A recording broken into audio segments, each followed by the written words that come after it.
The most dangerous mistake a predator can make is forgetting that there is always a bigger beast in the jungle. On a sweltering Tuesday night in July 1958, the local chapter of the Invisible Empire made that exact mistake. They did not march onto a battlefield or into a political rally. They marched up the steps of the Blue Note Lounge, the only club in the city where the color of your money mattered more than the color of your skin. They came with their torches unlit but their intentions clear.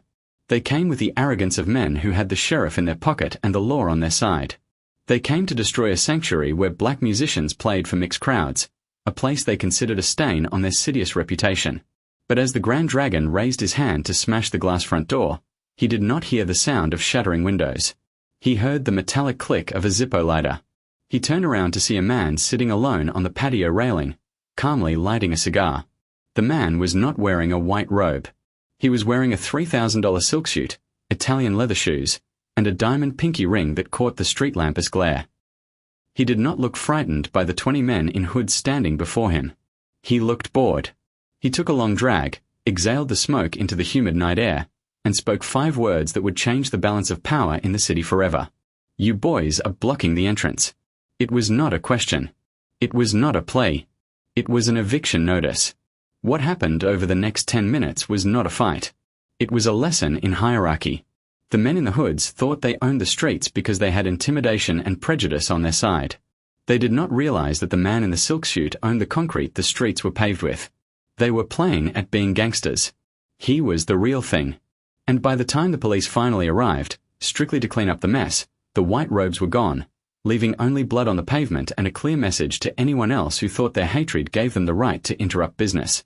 This is the story of the night the mob went to war with the Klan, not for justice, not for equality, but for something much more powerful: respect. To understand how a criminal organization became the accidental guardians of civil rights in this specific district, you have to peel back the layers of American history that usually get left out of the textbooks. We are taught that the battle against segregation was fought in courtrooms and on protest lines, and for the most part, that is true. But there was another war happening in the shadows, a war fought in the backrooms of nightclubs and the alleyways of entertainment districts. In the 1940s and 50s, the underworld operated on a very simple set of rules: loyalty, silence, and profit. The mob did not care about your background. They did not care about your politics. They cared about talent. If you could sing like an angel, dance like a devil, or blow a trumpet that made grown men cry, you were an asset. You were a moneymaker. And in the world of organized crime, you protect your assets with lethal intensity. While the rest of the country was segregated by day, the nightlife was a different universe. In the clubs owned by the families from New York, Chicago, and Kansas City, the only color that truly mattered was green. This created a strange paradox. The most ruthless criminals in the country became the safest harbor for black entertainers. It was not because the mob leaders were activists. It was because they were businessmen who understood that prohibiting talent based on race was bad for the bottom line. But outside those club doors, a different force was rising. The Klan was experiencing a resurgence, emboldened by the changing times and desperate to hold on to a dying social order. They saw the jazz clubs, with their mixed audiences and black stars, as the ultimate threat to their way of life. They believed they could use fear to shut these places down. They believed that burning a cross or breaking a few legs would send the entertainers running. They were used to victims who could not fight back. They were used to victims who called the police only to find the line dead. They had no idea that when they targeted these specific clubs, they were not attacking helpless musicians. They were attacking the cash flow of the most violent organization on earth. The tension in the city had been thickening for weeks, like humidity before a thunderstorm. The Blue Note Lounge was the crown jewel of the district. It was a place where the smoke hung low and the music played until sunrise. On stage, legends performed. In the booths, judges sat next to bookies, and factory workers sat next to politicians. It was a place where the outside world's rules did not apply. But the local Klan chapter had decided that the Blue Note had to go. They started with the usual tactics: threatening phone calls to the owner, bricks thrown through the back windows with notes attached. They harassed the patrons leaving the club. They tried to intimidate the delivery drivers dropping off liquor. It was a campaign of terror that had worked 100 times before on other businesses. But the Blue Note was different. The manager, a man named Sal, did not call the police when the threat started. He made a different call. He called a number in a city 300 miles away. He spoke to a man who did not write things down. He explained that a group of local amateurs was making it difficult for the talent to perform. He explained that revenue was down because customers were afraid to walk from their cars to the door. The voice on the other end of the line did not ask about the politics of the situation. He did not ask for the names of the men in the hoods. He just asked one question. Are they bad for business? When Sal said yes, the voice simply said, handle it. And handling it did not mean filing a restraining order. On the night of the incident, the club was packed. A famous quartet from New York was headlining, and the room was electric. But outside, the atmosphere was very different. The street was unusually empty. The locals, sensing trouble, had shuttered their windows. The air was still. Then, the sound of marching boots broke the silence. They came down the avenue in formation, 20 men dressed in full regalia, carrying unlit torches and heavy wooden clubs. They walked with the confidence of men who believed they were untouchable. They believed their anonymity was a shield. They believed the fear they inspired was a weapon that could not be countered. As they approached the club, their leader stepped forward. He was a tall man, used to people looking away when he passed. He expected the doorman to run. He expected the patrons to scream. He expected submission. He stopped in front of the club, planted his feet, and prepared to deliver the speech he had rehearsed, a speech about purity and order and the consequences of mixing races. He took a breath, expanding his chest, ready to shout his hatred into the night. That was when he heard the lighter click. That was when he saw the man in the silk suit on the railing. And for the first time that night, the leader of the march felt a cold drop of uncertainty slide down his spine. The man on the railing did not look like a victim. He looked like a judge. And the verdict had already been decided. The man in the suit slid off the railing, his movements slow and deliberate. He smoothed the front of his jacket. He checked the ash on his cigar. He looked at the 20 men in hoods with an expression that was almost pitying. Behind him, the front door of the club opened. It did not open quickly. It opened slowly, ominously. 4 more men stepped out. They were not wearing robes. They were wearing wide-brimmed hats and trench coats, despite the heat. They did not have clubs. They had their hands in their pockets. They stood behind the man in the silk suit, forming a silent phalanx. The contrast was striking. On one side, the chaotic, angry energy of the mob in sheets. On the other, the cold, disciplined silence of professional violence. The leader of the clan looked at his men, then back at the 5 figures blocking the door. He realized, too late, that he had brought a knife to a gunfight. He tried to salvage the situation. He tried to use his voice, the weapon that had worked so many times before. This is a moral crusade, he shouted, his voice cracking slightly. We are here to cleanse this city. The man in the silk suit took another step forward, entering the personal space of the Grand Dragon. He smelled of expensive cologne and tobacco. He leaned in close, so only the leader could hear him. I do not care about your crusade, he whispered. The band is playing in C minor inside. And you are shouting out of key. Now, you can turn around and walk away, and we can pretend this was just a wrong turn. Or you can stay, and we can find out if those sheets are stain-resistant. The choice is yours. The silence that followed was heavy enough to crush a man. The Grand Dragon looked into the eyes of the gangster and saw absolutely nothing. No fear. No anger. Just a void. He looked at the 4 men behind him, and he noticed for the first time the heavy shapes in their coat pockets. He looked at his own followers, who were shifting uncomfortably, their bravado evaporating in the face of this new, unknown threat. This was the moment where the myth of the clan crumbled. They were bullies who relied on the passivity of their victims. But the mob did not have victims. They had problems. And problems were solved.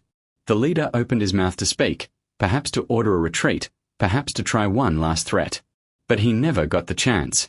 One of the men in the trench coat stepped forward, tired of the waiting. He moved with a speed that blurred in the streetlights. A heavy fist connected with the side of a hooded head.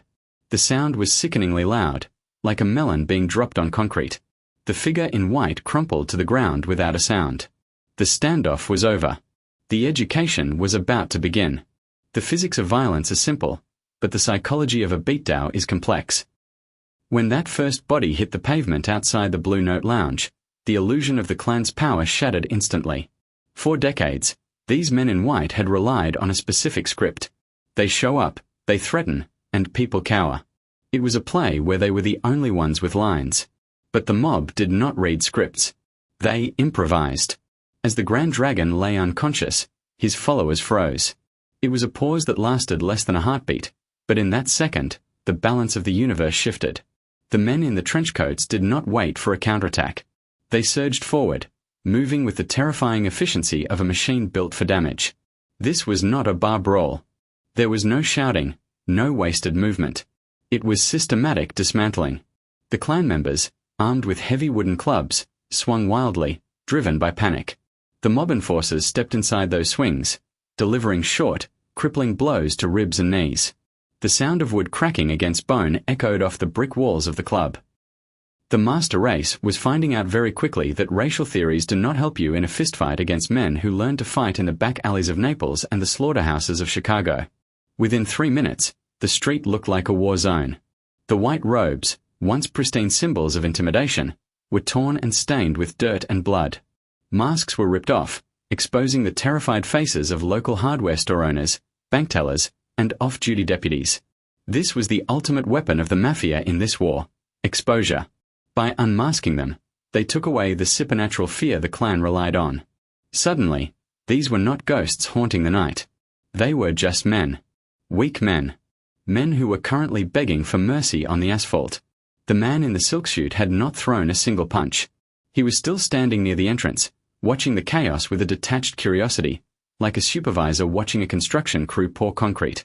He stepped over a groaning Klansman, checked his watch, and signaled to his men. Enough. The beatings stopped instantly. The silence that returned to the street was heavier than before. The mob enforcers stepped back, forming that wall again. The message was clear. You can leave now, if your legs still work. The retreat was pathetic. The men who had marched in with military precision limped away in disorganized shame, dragging their injured comrades, leaving their torches and their dignity in the gutter. The Blue Note Lounge opened for business 10 minutes later. The band played a little louder that night, and the drinks flowed a little freer. But to truly appreciate the weight of that night, we have to zoom out. We have to look at the map of America in the early 20th century, because the war between the mob and the Klan was not just about jazz clubs. It was a clash of civilizations. In the 1920s, the Ku Klux Klan was at the peak of its power, boasting millions of members. And they did not just hate black Americans. They hated Catholics. They hated Jews. They hated immigrants. To them, the influx of Italians and Irish was a pollution of American blood. They viewed the Pope as a foreign invader and the immigrants in the tenements as rats infesting the cities. In their magazine articles and speeches, they openly declared that Italians were not white in the way that mattered. They were dangerous interlopers who needed to be controlled or expelled. This racial animosity went both ways. For the Italian immigrants, the Klan represented everything they had fled from in the old country: corrupt authority, arbitrary violence, and a government that wanted them dead. When the Klan burned crosses on the lawns of Catholic churches, they were not just threatening a religion, they were threatening the only support system these immigrants had. This puts us, the modern observer, in a strange moral position. We are conditioned to see the Mafia as the villains of history. They were murderers, extortionists, and thieves. They poisoned communities with drugs and violence. There is no denying that. But history is rarely a story of pure good versus pure evil. Sometimes, it is a story of two different kinds of evil colliding, and we have to decide which one we want to lose less. When you look at the archives, you see a pattern. The police, the judges, and the politicians were often members of the Klan or sympathetic to them. If an Italian shopkeeper was beaten by a group of hooded men, the sheriff would likely lose the report. If a synagogue was vandalized, the investigation would go nowhere. The legal system had abdicated its responsibility to protect these minorities. So, a vacuum was created. And nature abhors a vacuum. Into that empty space stepped the men of respect. They offered a brutal kind of insurance. They said to their neighborhoods, "The police won't not help you. The government hates you. But we are here. And nobody touches what belongs to us." This dynamic creates a question that is uncomfortable to answer. If you were a father living in an immigrant neighborhood in 1924, and you saw burning crosses on the hill, and you knew the police chief was one of the men holding a torch, who would you turn to? Would you rely on the high ideals of democracy that were failing you? Or would you turn to the man down the street who carried a pistol and promised that no one would hurt your children tonight? It is a question that challenges our black and white view of morality. The Mafia did not fight the Klan because they believed in civil rights. They fought them because the Klan was invading their turf. It was territorial. It was about pride. But the result was the same. The fascists got their teeth kicked in. And there is a primal satisfaction in watching a bully get destroyed by someone meaner than he is. It taps into that part of our brain that craves retribution. The Klan claimed to stand for law and order, while breaking every moral law in the book. The mob claimed to be criminals, but in these moments, they upheld a code of protection that the law refused to offer. It is the ultimate irony of the American century.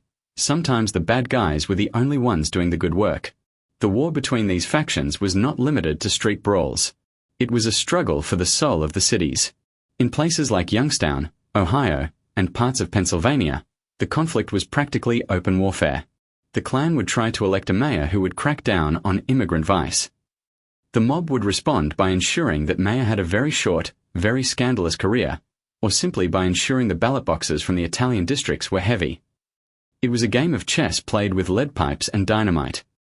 One of the most telling examples of this shadow war happened not in a dark alley, but in the broad daylight of a small mining town in 1923. It was a place called Carnegie. The Klan had announced a massive rally, a Carnegie Klan Day, intended to terrify the heavily Catholic and immigrant population of the region. They expected thousands of marchers. They expected the usual submission. But Carnegie was a hard town, full of men who spent their days in coal mines and steel mills. And it was a town where the local social clubs had deep ties to the organizations in the big cities. The warning went out to the Klan organizers: do not cross the bridge into town. Stay on your side of the river. The Klan, drunk on their own propaganda, laughed off the threat.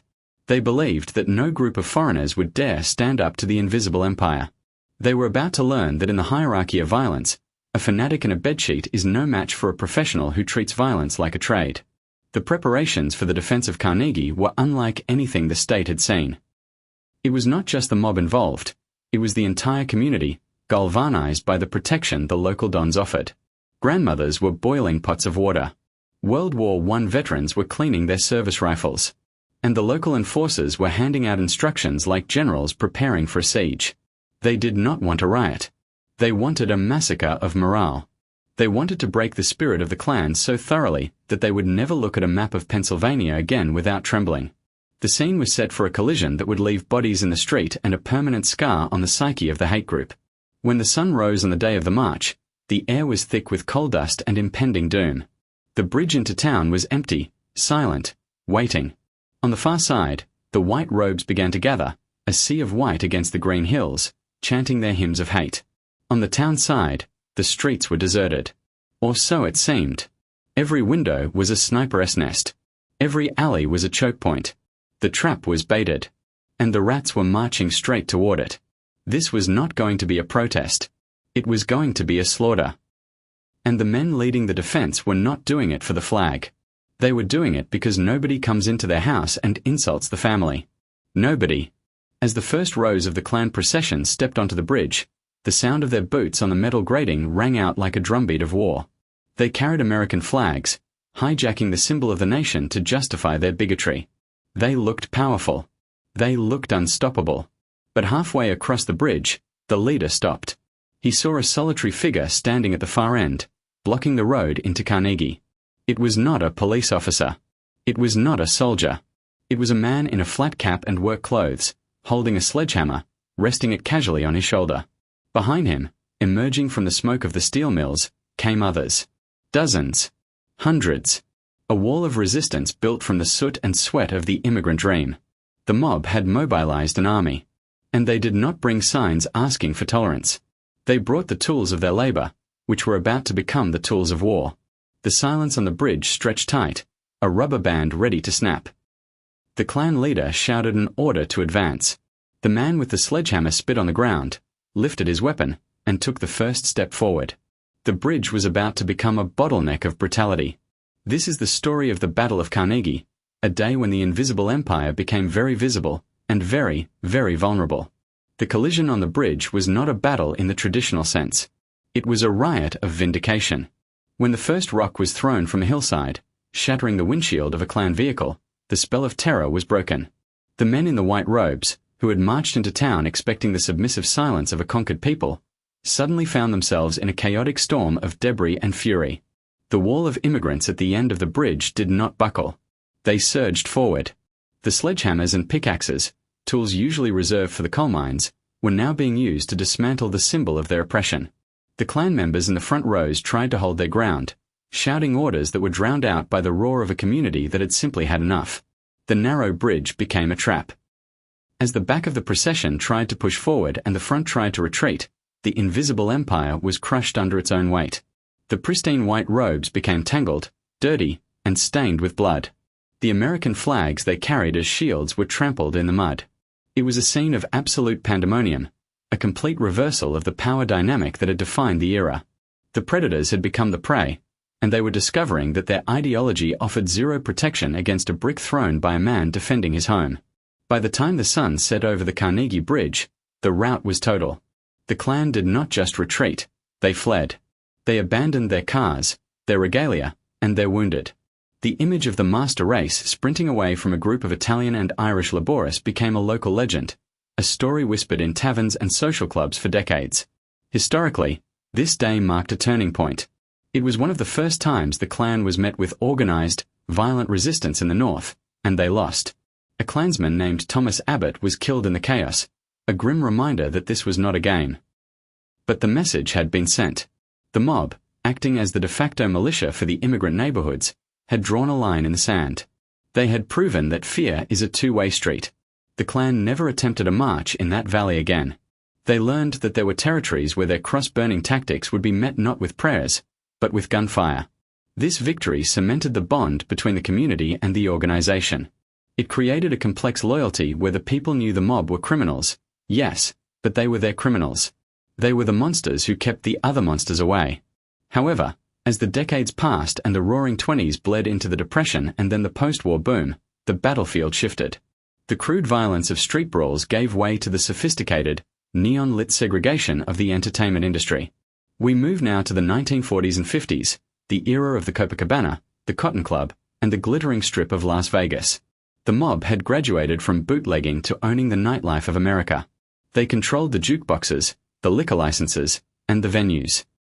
And this is where the story takes its most fascinating turn regarding race relations. In the mid-20th century, America was a schizophrenic nation. It loved black music, but it hated black people. It wanted to dance to the swing of Duke Ellington and laugh at the jokes of Sammy Davis Jr. But it did not want them drinking from the same water fountains or sleeping in the same hotels. This hypocrisy was codified in law and enforced by custom. A black superstar could sell out a concert hall in 10 minutes, generating thousands of dollars in revenue, but if he tried to walk through the front door of that same venue to shake hands with the owner, he would be arrested or beaten. This is where the Mafia stepped in, not as crusaders for social justice, but as ruthless capitalists. The mob bosses, men like Lucky Luciano, Frank Costello, and Sam Giancana, did not care about the color of a man's skin. They cared about the color of his money. They realized very quickly that the greatest talent in the world was coming from the black community. Jazz, blues, swing. This was the music that made people drink, dance, and gamble. It was the soundtrack of the nightlife economy. To the mob, a talented black performer was a golden goose. And you do not let anyone, not the police, not the Klan, and certainly not some racist heckler, mess with your golden goose. This created a bizarre sanctuary within the mob-owned clubs. Inside those walls, the rules of Jim Crow were often suspended, or at least bent until they broke. If a made man from Chicago loved the way a certain piano player handled the keys, that piano player was untouchable. It did not matter if the piano player was black and the city was segregated. The mob-esque protection was a bubble that reality could not pierce. There is a famous story that circulates about the legendary Lena Horne, one of the most beautiful and talented voices of her generation. She was performing at a club controlled by the outfit. A patron, a wealthy white man who had had too much to drink, began shouting racial slurs at the stage. He threw something that landed near her feet. In a normal establishment, the manager might have asked Lena to leave to avoid a scene. In a normal establishment, the customer is always right, especially if he is white and wealthy. But this was not a normal establishment.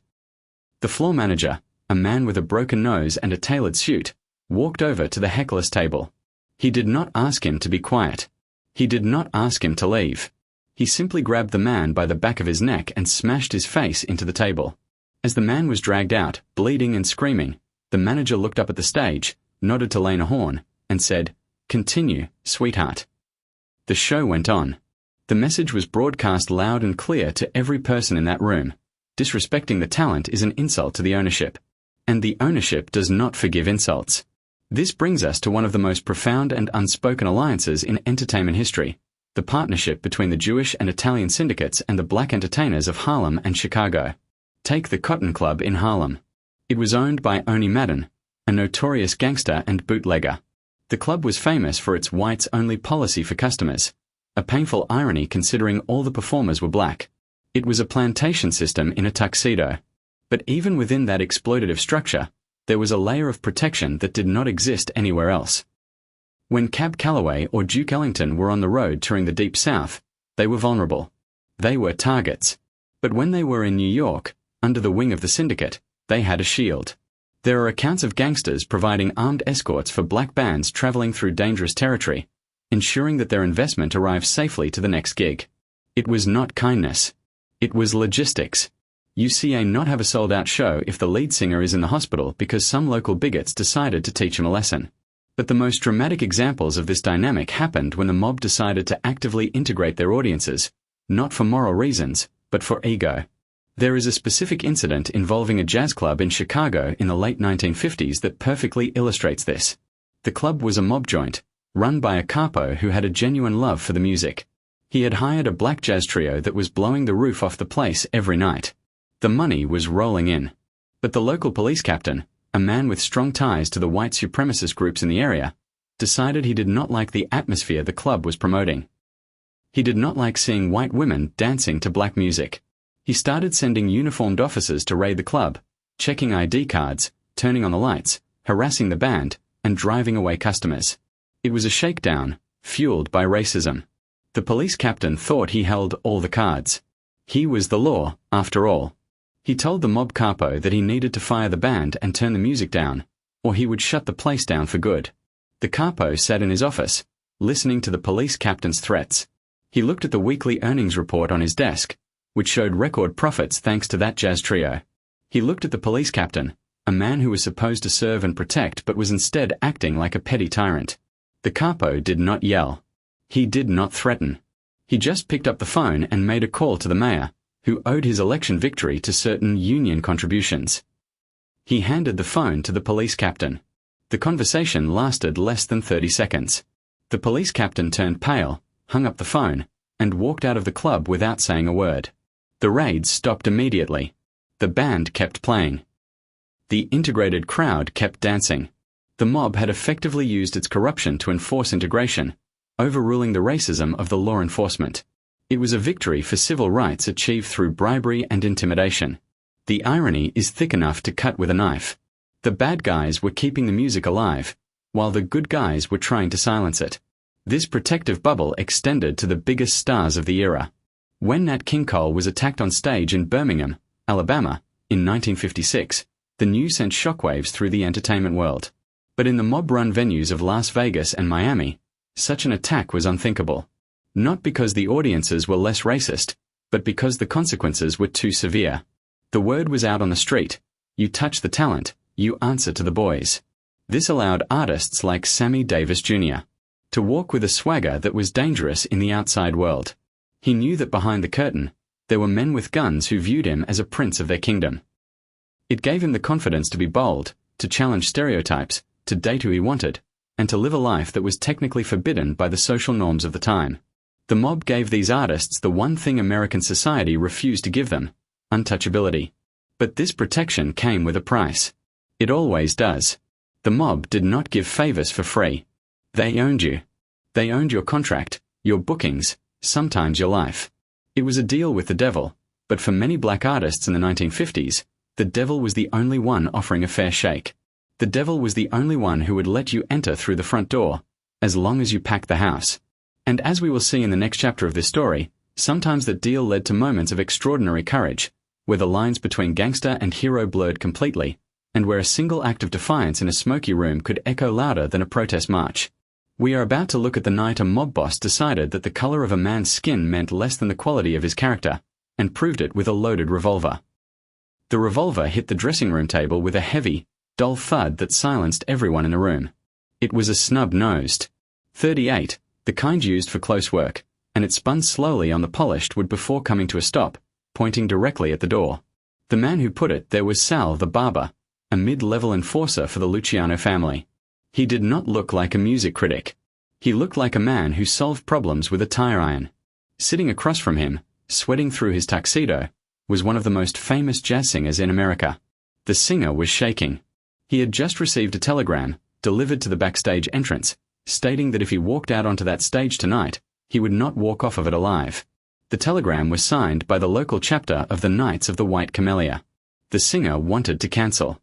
He had a wife, children, a life that was worth more than one night's paycheck. But Sal shook his head slowly, sliding a glass of scotch across the table.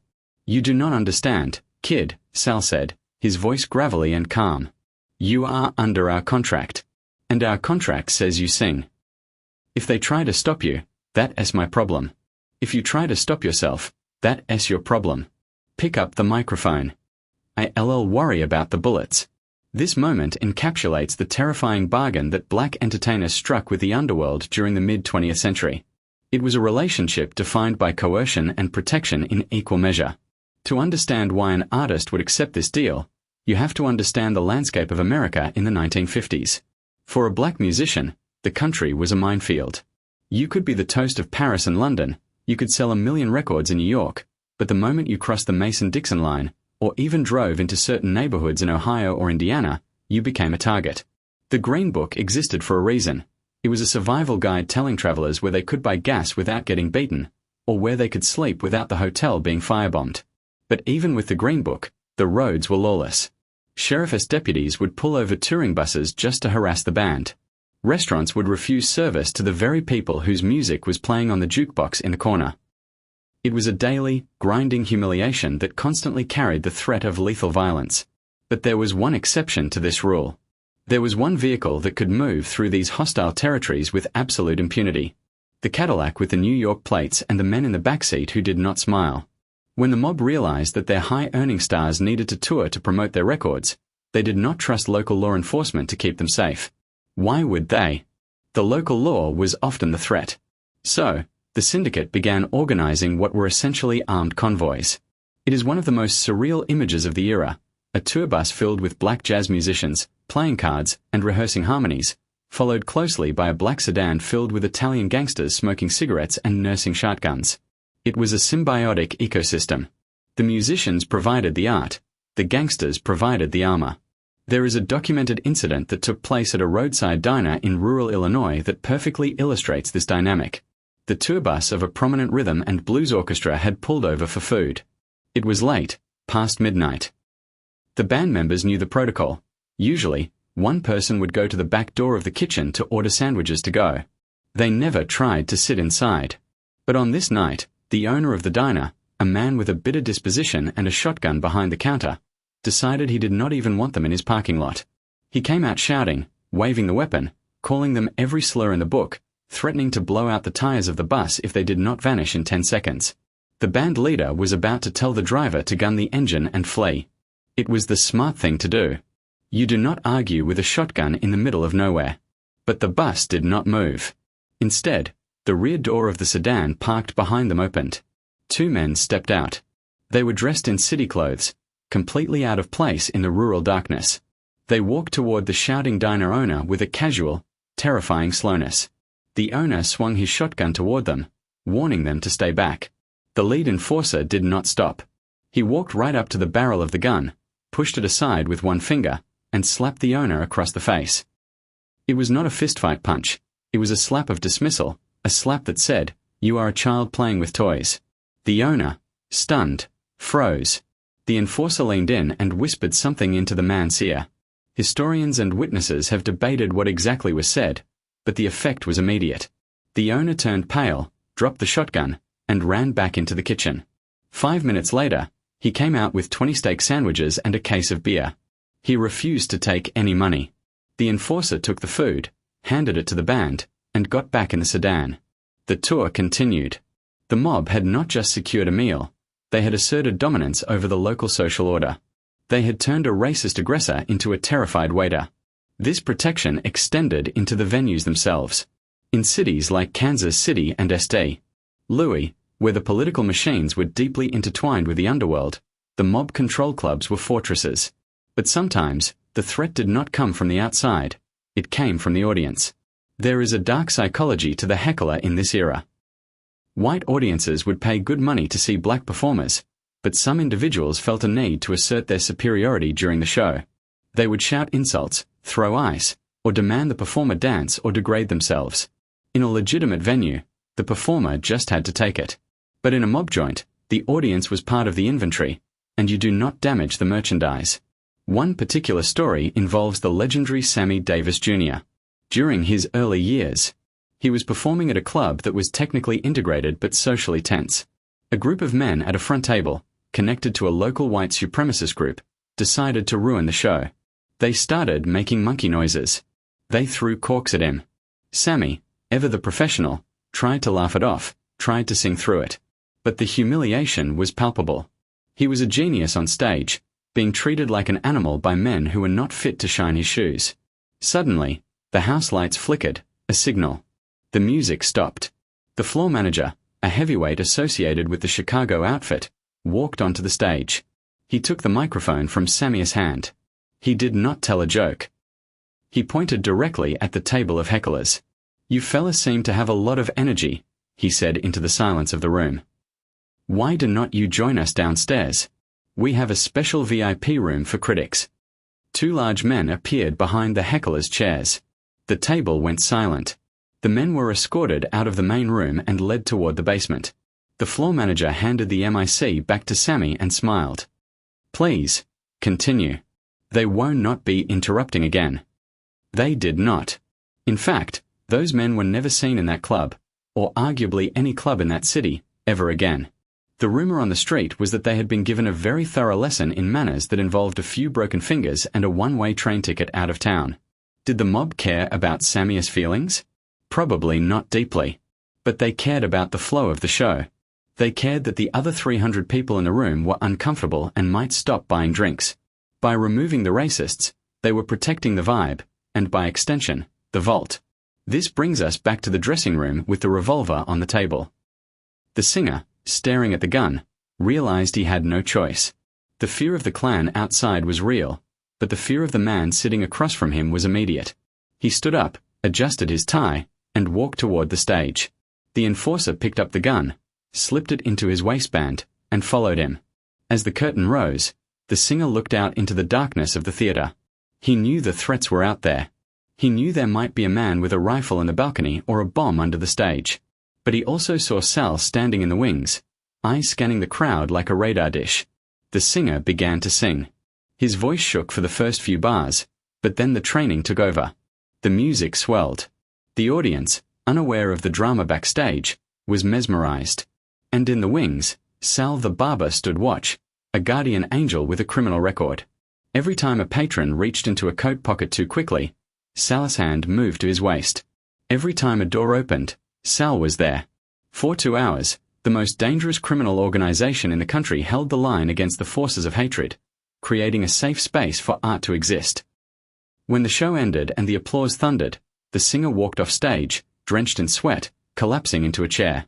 Sal walked over, lit a cigarette, and looked down at him. "See," he said. "I told you it would be fine. We own this town. Not them." But this localized protection was about to scale up. The mob was tired of fighting these battles town by town, club by club. They wanted a place where they made all the rules, a place in the middle of the desert where the laws of America did not apply, and where they could build a utopia of vice that was open to anyone with a wallet. They were building a city called Las Vegas, and it was in this neon oasis that the final, most dramatic confrontation between the mob-esque greed and America-esque racism would play out.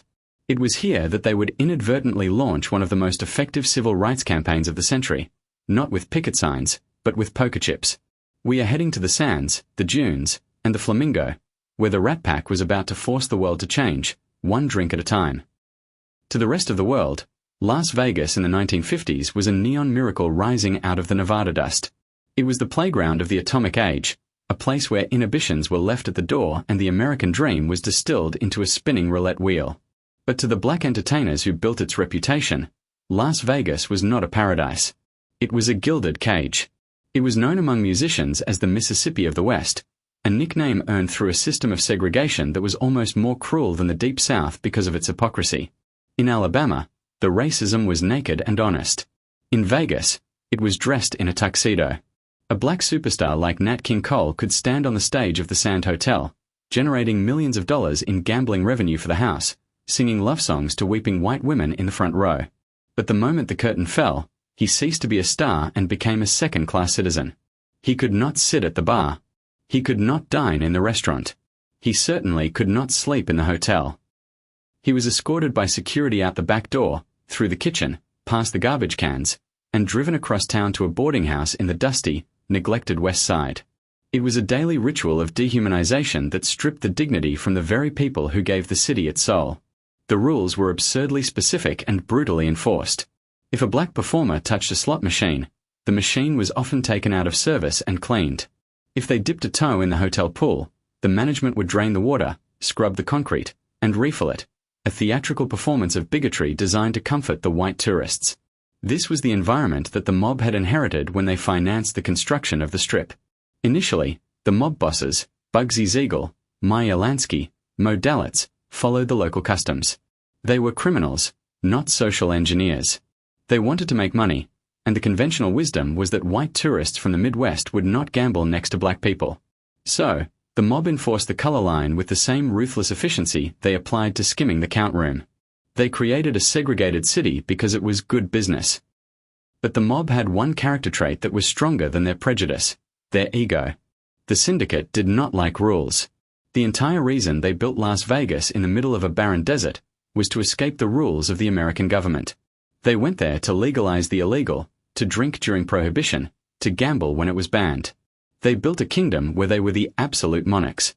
So, when the state of Nevada or the local city council started telling them who could sit in their casinos and who could not, the mob bosses began to bristle. They hated being told what to do. And more importantly, they hated leaving money on the table. By the mid-1950s, the cultural tides were shifting. The black entertainers were not just sideshows anymore. They were the main event. They were the reason the high rollers flew in from New York and Chicago. And these high rollers, often mob associates themselves, did not care about the segregation laws. If a made man from New Jersey wanted to have a drink with Sammy Davis Jr. after the show, and the hotel manager said no because of a state law, that manager was disrespecting a major player. The segregation laws were starting to interfere with the flow of juice, influence, and power. The crack in the dam appeared in 1955 with the opening of the Moulin Rouge.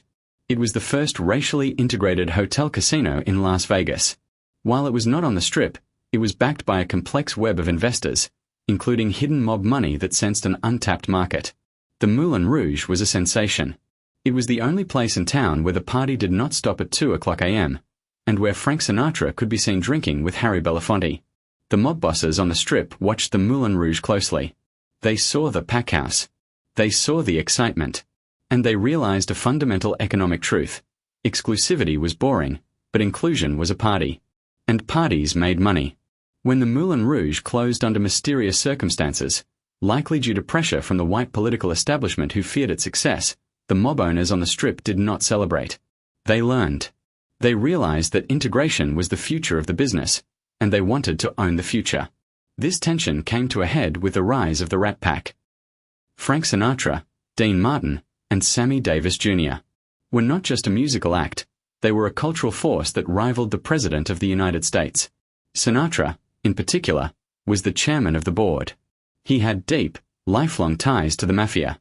He walked the halls of the Sands Hotel like he owned it, and in a way, he did. He brought in the whales, the gamblers who dropped $50,000 on a single hand of baccarat. Sinatra had been watching the humiliation of his friend Sammy for years. He had seen Sammy forced to stay in the colored motels while the rest of the group partied in the penthouse. Sinatra had reached his breaking point. But unlike a civil rights activist who would march or protest, Sinatra used the language of the gangster. He used leverage. The legend goes that Sinatra walked into the office of Jack Entrada, the manager of the Sands and a man with heavy connections to the underworld. Sinatra did not ask for a favor. He did not make a speech about equality. He simply tore up his contract. He reportedly told the management, "If Sammy Ca not stay here, I do not play here. And if I do not play here, Dean does not play here. And if we leave, the whales leave." He was holding a gun to the head of the casino's profit margin. In any other corporate boardroom in America, the CEO would have called security and had the insubordinate employee fired. But this was Vegas. And Entrada was a mob guy.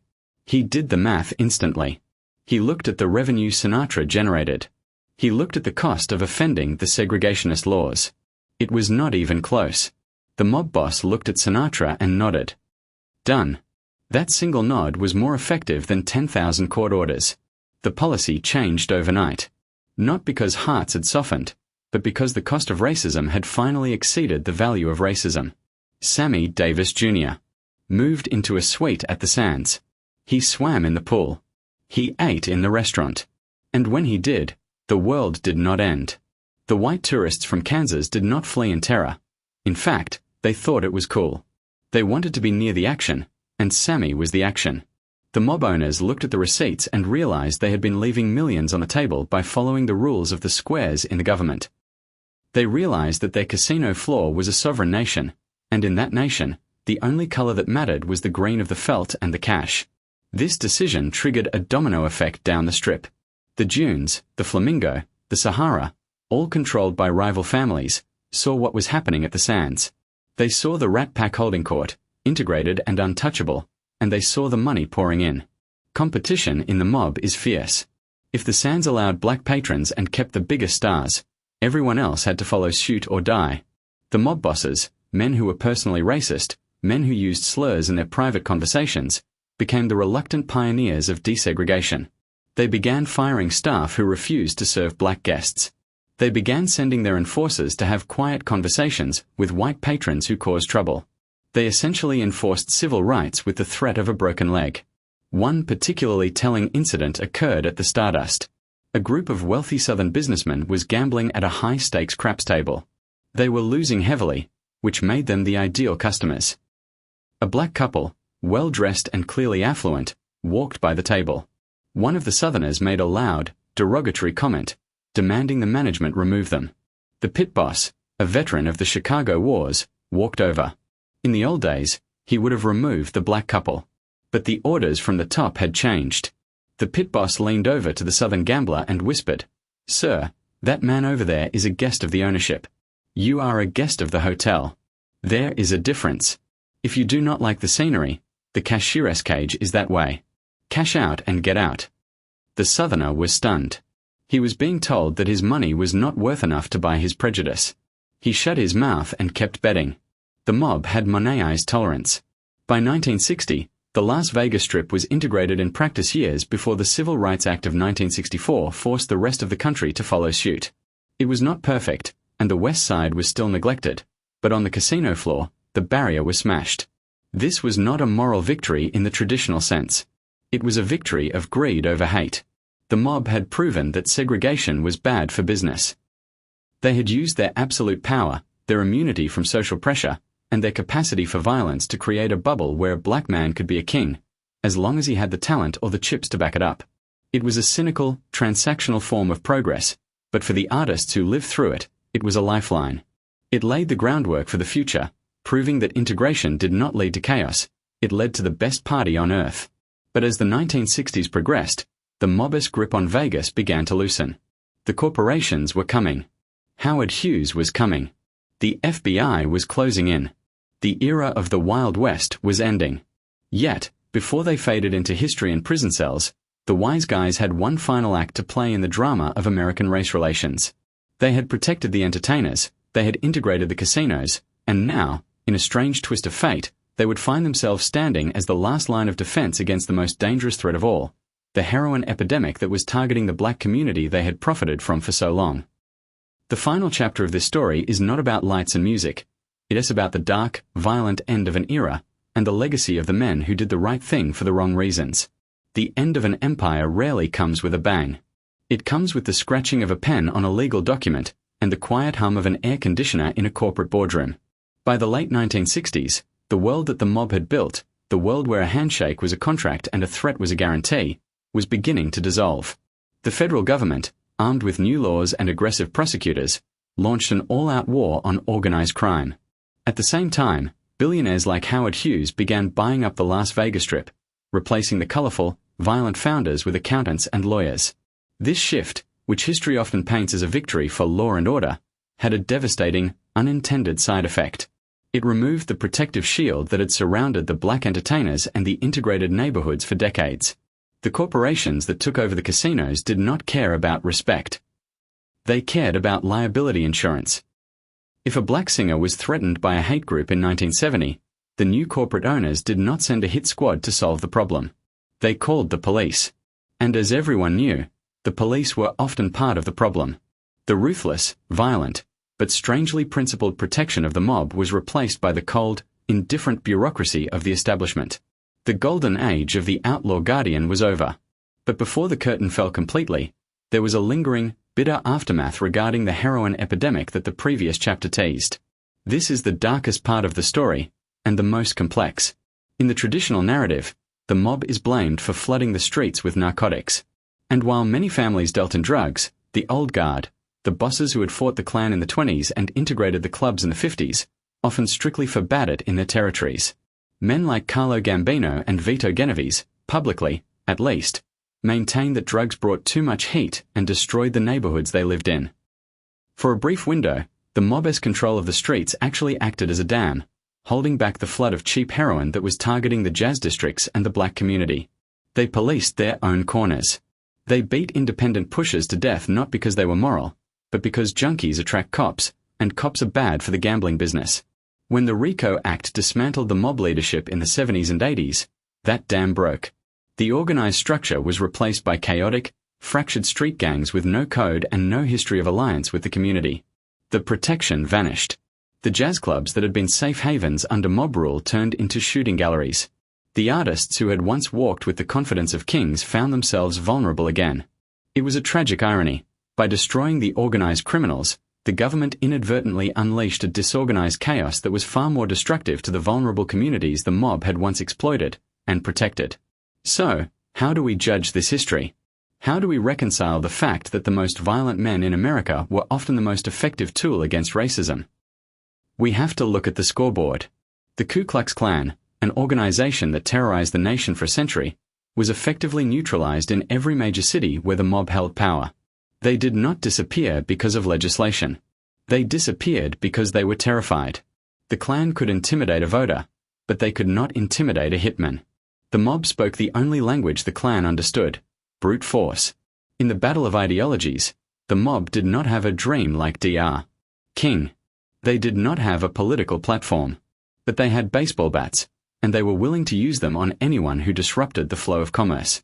In doing so, they created safe zones where culture, music, and integration could flourish decades before the rest of the country caught up. There is a final, poignant image that captures this strange legacy. In 1990, the funeral of Sammy Davis Jr. was held in Los Angeles. It was a star-studded event, filled with Hollywood legends and politicians. But scattered among the crowd were old men in shiny suits, men with Italian last names and scars from a different era. They were not there for the cameras. They were there because Sammy was one of them. He was a made man in spirit, if not in blood. They remembered the nights in the 50s when they stood guard backstage with 38s in their waistbands so Sammy could sing without fear. They remembered the brawls in the alleyways against the men in hoods. They remembered a time when loyalty meant more than the law. After the service, one of these old men was approached by a journalist who asked him about the rumors, about the mob forcing integration, about the violence used to protect black stars.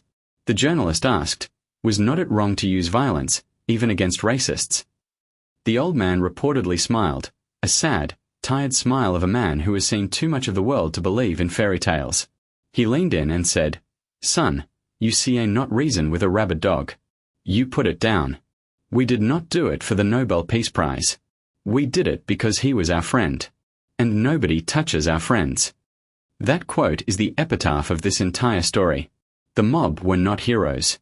They were murderers, thieves, and racketeers. They ruined countless lives.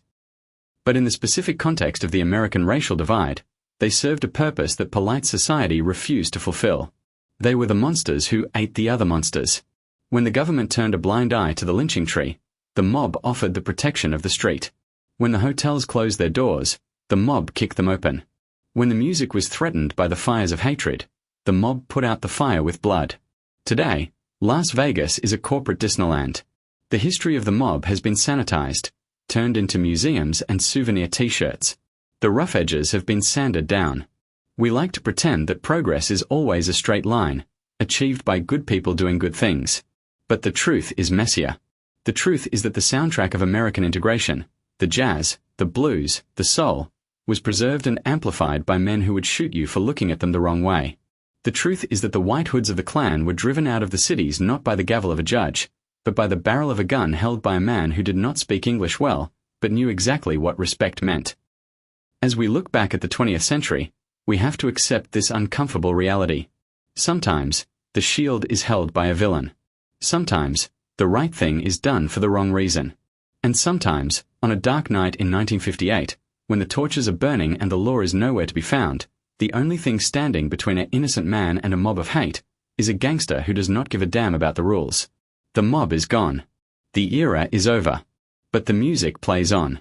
And if you listen closely to the notes of a trumpet in a dimly lit jazz club, beneath the melody, you can still hear the faint echo of a Zippo lighter clicking open, and a voice from a shadow saying, "You boys are blocking the entrance."